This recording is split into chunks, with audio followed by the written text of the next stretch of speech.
My name is Phil Hands. I'm the editorial cartoonist at the Wisconsin State Journal, and this week's cartoon is about Paul Soglin's controversy that he's created about the number of bars on State Street. And he's coming up with various plans to determine whether or not we should need to have some sort of policy that would, limit bars on State Street, which I think is a little bit bizarre and, a little bit strange, and not necessarily part of the free market that we live in.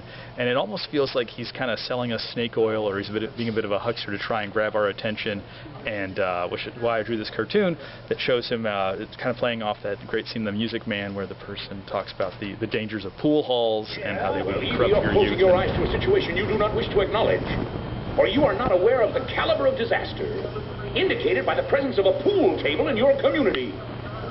Well, you got trouble, my friend. Right here, I say trouble right here in River City. So I've done Paul Soglin singing a song about the dangers of bars and how they will, their corrupting influences on the city.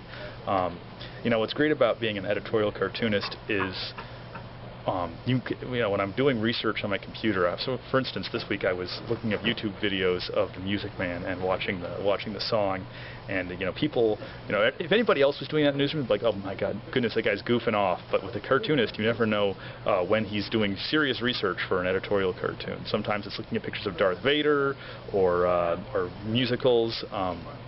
So it's one of the perks of the job is I get to goof off and nobody can tell.